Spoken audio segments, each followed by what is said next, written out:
help everyone understand our relationship with our physical activity. So topic I kept is that physical activity is for all your life, and some of the paradigm shift which are required to do that. When we normally look at our life, we go through amazing journey of various physical activities. From a childhood, exploring the world through physical activity, getting to know our families through physical activity, playing with our family members, going out in the park and making friends through physical activity, go to school, getting dirty in the mud to play the activities which we enjoy, or performing in the school whenever there's any specific event. Then we also, as a society, has huge cultural aspect. So we celebrate all the culture, our festival through physical activities. These physical activities then become parts of our life, and when we become parent, we give the same activity to our children as well. And children go and play in their own areas. We do various kind of physical activity in our journey as per the stage of the life, as per the interest which we have, and as per the cultural and the geographical environment which we get. And this is what physical literacy is. It just projects that why to say physical activity very categorically for specific group, for those who want to be in sports, those who want to do one specific thing. Physical literacy is like a canvas, is a life for anyone who wants to explore the life through various physical activities, and these activities are part of daily life. That's what physical literacy advocates. Now here's the first dialogue. My dialogue to you is that what kind of picture will be in your canvas? What memories come to your mind when you think of your childhood physical activity? What pictures comes to your mind when you think of your school time, going out with your friends, cousins in a park? What activity comes to your mind? How did your parents support your physical activity? How did your teachers support your physical activity? And what happened when you went to college? Did it stop? Did it continue? And after the job, you got married. We had say females who became mothers. They could have been restricted for some time. Then something again started, and so on. So in the first dialogue for you, just reflect back that what kind of activity have been part of your life. And how we normally look at this relationship in our life. General look is that I used to play kabaddi when I used to be in school. In college, we switched to yoga sessions. In our office, we do normal walkathons. But in recent time, where we only doing walk only. So generally, the relationship with physical activity, the word which are being used, fitness, health, activities, diet, fit lifestyles, these are the common word. Even we go to every workshop all over India, webinar, everybody uses a similar word, fitness, lifestyle, health, nutrition, to depict the physical activity process. But when I start understanding myself, my journey of physical activity, talk to so many people with say, I've traveled almost all over India, across state, and they start becoming clear that this is not the complete picture. And if you try to look at the India, Khelo India, Fit India through this route, give them 2 hours of agility till 2 hours of this, will never solve the problem. And what was the missing link I found was that nobody has tried to look at this side of it. That while doing physical activity, everybody has a different experience. Activity could be same yoga session, but 10 people could enjoy it, 10 will dislike it, 10 will not find it meaningful.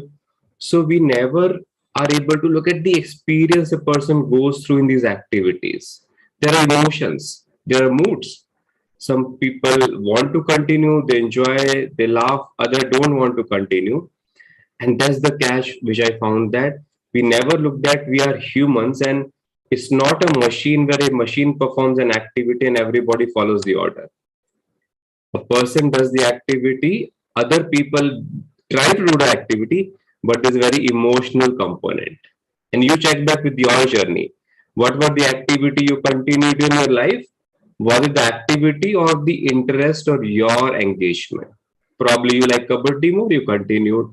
Somebody could not continue kabaddi because they didn't find it interesting enough. So that's the point of that we are not try to look at that what humans, individuals go through in physical activities.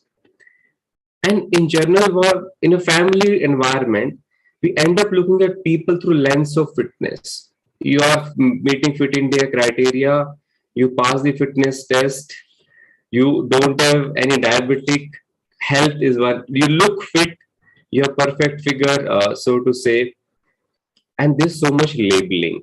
You look so and so. So physicality has been looked through the label point of view in last 50 years almost. And it is considered relevant for few only. If you're a child, you must be physically active. Once you get into job, it's fine because you have other responsibilities. Or at some point, when you're overweight, you need to reduce weight. And all of these jargons, you look back that it's a family picture, it's an Indian family picture.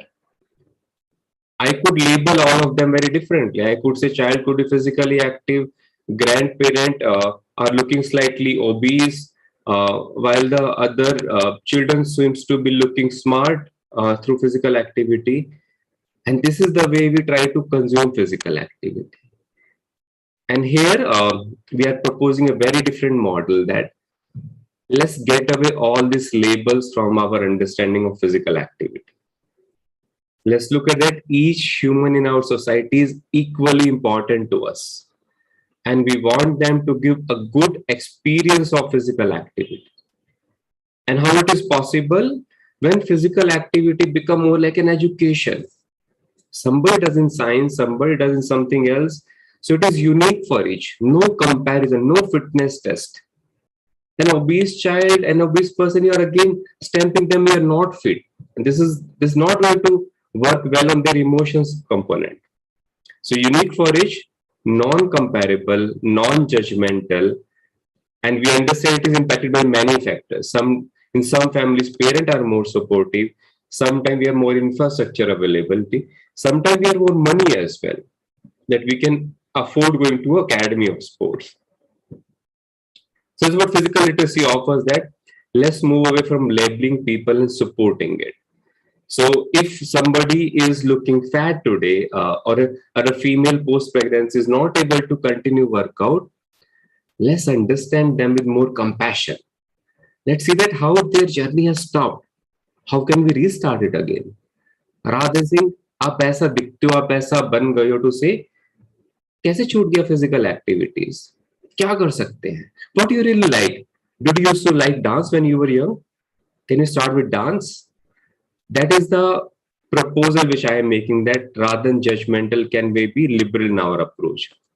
So physical literacy as a term was coined by Margaret Whitehead, who is a researcher from United Kingdom. She says that we need to offer a holistic, realistic, and inclusive approach which value physical activity for all and for life. And there's no comparison for the people in that journey. Now, I just propose a small model in the last 5-10 minutes. How can we take it to the implementation? Because it looks like fine. Yes, all are different. All want to do different activity. One simple message I left, that experience is more important than the activity. An individual is more connected to experience. If you can create good experience, they want to do it more. But how do you take it to the daily life? Here are a few steps which you can think through. First, you look back your journey. What were the activities you were doing?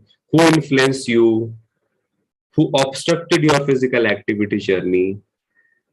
Find your unique interests and pursue. If you are not currently physically active, Yoga is one option where we have a lot of knowledge in this webinar. Find your unique interest. Why not a cultural event? Why not playing with your children? Find your own unique interest, which gives you happiness, and pursue those. Third very important part I'm making, especially for education segment, physical literacy literature promotes that every learning happens through body. And take any example. What is fear? Is fear an English word? Fear is a feeling when I experience in a threatening position. What is color? Black. Black is an English word? Absolutely not. Black has a characteristic which I learn when I use maybe I wear black clothes. I have black screen on my car, and then I able to understand what is the purpose of a black. So this model proposes that every learning which teacher give to children or we learn has body involved. So body is not just active for physical activity. For every learning, body is involved. And also I propose that for others as well. If I know physical literacy, I'll never judge anyone's physical shape, body, their journey. I'll just always be very compassionate. That it is important. And we try to help them out to become 1% better every day. And that will be through non-judgmental approach. In education program, this is my personal recommendation that this understanding of looking at people not through judgmental way of looking at body imaging and getting to the self-esteem, if we can make physical literacy module for academic programs, and I'm again emphasizing that it is more important for the B.Ed program rather than the B.Ped programs, because all the learning component also happens through physically. There's no meaning of this world which we have made with just looking at the mind. And if our yoga literature also talk about the body mind soul union, I think that's what PL also has a similar approach. PL has a teaching approach. Health as well, it can be preventive health care, and especially pediatrician could look at children's physical activity as part like the vaccination check. If they can have a milestone 6 months, so that when parents go to pediatrician for normal checkup, they can recommend that. So for the education part, this is my final recommendation that for making education more engaging, more learning, more non-judgmental, I am proposing a simple word, pedagogy. We have heard about the pedagogy. Pedagogy is just about the physical literacy, where it says that everyone learn through activities and you as an individual different experience. So we can combine NEP's requirement of sports experiential learning and hopefully adopt pedagogy for future. Thank you. This was a brief presentation from my side.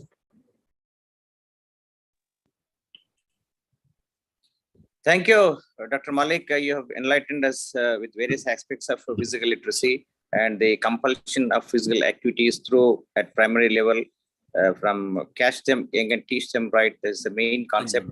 Prevention is better than cure. And when you are very active in physical activity, definitely you will be very sound. You have sound health and sound body and mind. So it is the body and mind dichotomy. And every child requires a good health now in present day scenario. In this context now, we have to focus on various issues. And Dr. Malik will meet sometime again in faculty of education. And you have a lot of abundant knowledge about the physical literacy and about the physical culture, and we have to imbibe in the early childhood.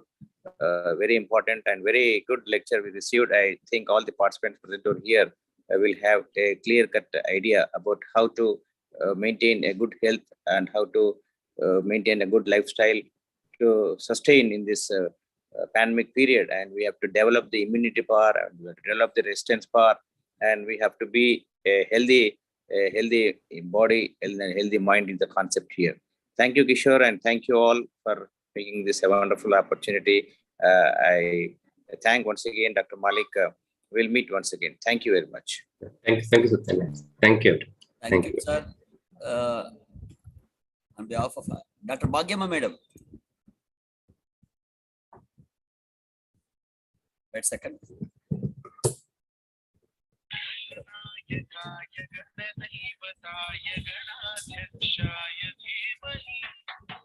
Thank you, sir. Physical activity. Thank you, Amit, Dr. Amit Malik, sir. You spoke about physical activity for life for all, a paradigm shift required. Intelligence and skill can only function at the peak of their capacity when the body is healthy and strong. So according to the importance, you enlighten the importance of physical activities journey in our real life, and how do you define the relationship, our relationships with physical activities, and it reflects on how we look us and others. So through various lens you spoke, you enlightened, sir, the physical literacy journey and the fitness, the importance, today's fitness of the human beings and impacted by many factors and very individualistic, and the physical literacy, it expects what it expects, the real physical literacy, and myself and others, the real education, health. So the program checkup from childhood and preventive health care is very, very important, sir. And pedagogy, you explain the physical literacy on you. So you educated little physical activities in us and the importance in our day-to-day life. Thank you so much, Dr. Amit Malik, sir. Thank you. Thank you. Thank you, madam. Thank you very much. Now we'll move for some more paper presentations. So I think now Dr. Katyayani Garu, madam, are you available? Dr. Katyayani Garu, kindly raise your hand. Yeah. So I request Dr. Katyayani Garu to present a paper. And after that, Mr. Deepati Garu, are you ready? Mr. Deepati Garu, please keep ready, please.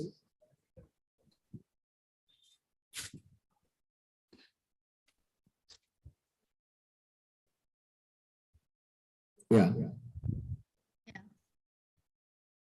Now you are a co-host, you can use. Please, madam, continue.